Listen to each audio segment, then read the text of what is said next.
What the fetch? There's no Hondas on this channel. Gonna die of asphyxiation. So the question comes semi-often, why don't you review more Hondas on the channel? And this video is actually prompted by a young man, 12-year-old kid named Lincoln from Greenville, Ohio, who sends me a letter here, and he asks me some questions. He's like, I've been watching your videos for about a year now. I've got a Honda CRF 80F and my dad has a Honda CRF 250F. I have some questions why you do not do reviews on Hondas. Well, and he goes on with some other questions. I actually wrote a handwritten letter back to Lincoln. Made my hand cramp because I don't write enough anymore. But essentially what I said to Lincoln was, hey, look, I actually have done reviews on Hondas. I've done a review on Honda CRF 50F, CRF 110F, a CR 250R, and we're gonna do the review of this CRF 125F, which I've had for a couple years now. Really, really love this bike for trails. It's fuel injected, so that's a great bike. But the biggest reason why I haven't reviewed a Honda for like my trail riding is they just haven't made a bike for me.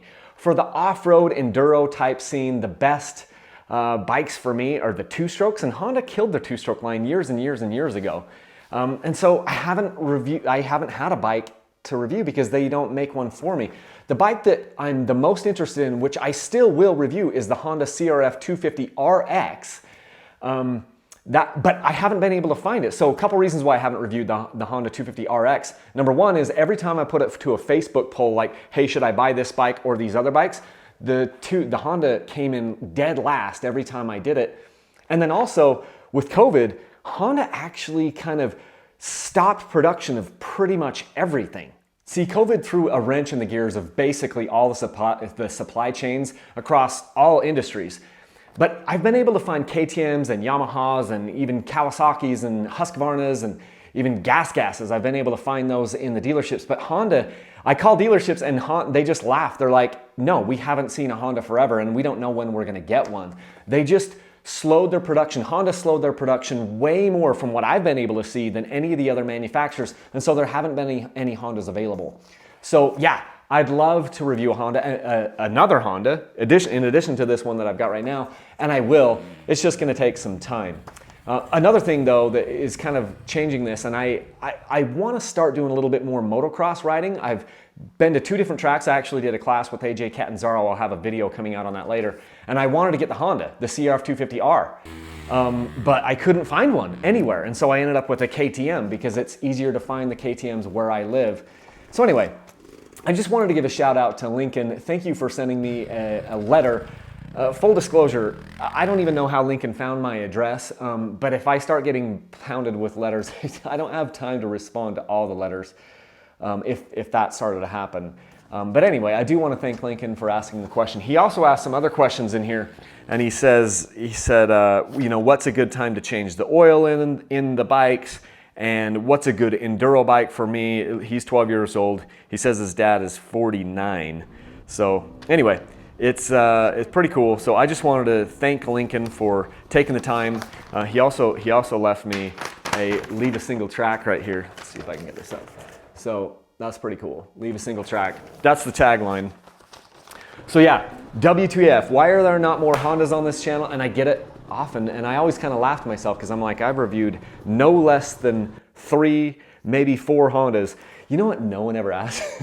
No one ever asks why I don't review Suzuki. So, and it's kind of the same thing. It's because Suzuki doesn't make a bike for me, and Honda hasn't made a bike for me really, other than the 250RX, and I will get to that for sure. It'll be the 250RX would be a really fun desert bike, and even just like a cross, like a track bike, you could take it to a track one day and then do some desert off-road stuff another day. So, and I will get to the Honda. So it's not that I don't love Honda. I've got a Honda lawnmower, I've got a Honda minivan, I've got a Honda dirt bike right here. Honda is great. I think they make more engines than just about anybody. It's just they haven't made a bike specifically for me. I wanted to bring back the freaking 2-strokes. So, and the one 2-stroke I had, didn't really love it. It was 2003 Honda. We dumped a bunch of money into it. It ended up being the most expensive bike I've ever had, and honestly, it just wasn't that fun to ride. So anyway, that's my explanation to Lincoln. I'm gonna drop my letter right here. Look, I wrote 2 pages back to Lincoln.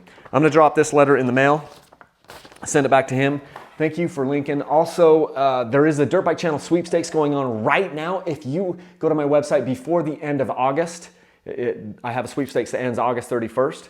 You can go there and you can get entered to win the KTM 250 XCW that's sitting right outside.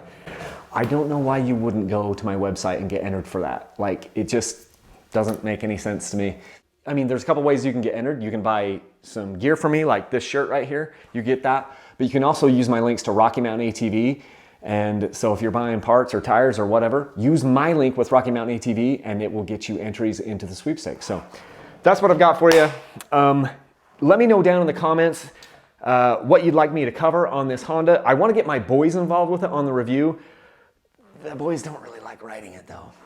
They like to take it to Maverick, like a little gas station that's down here, but they don't like, if we go camping or riding, they don't want to ride this bike when we go on trail rides. So they say it's heavy, it's slow, it's boring. We'll cover that in the review. My daughter likes it, and I've already had this bike for a long time, had it for over 2 years, and we'll probably have it for 5 more. Just because this is one of these bikes that's easy to work, it's bulletproof. It's built like a tank, weighs like a tank. I mean, just lifting on this stand was kind of like difficult. I'm like, this bike is small. How come it's so difficult to lift on the stand? Anyway, that's what I've got for you guys. Hopefully everyone is having a fantastic day. And until next time, leave a single track.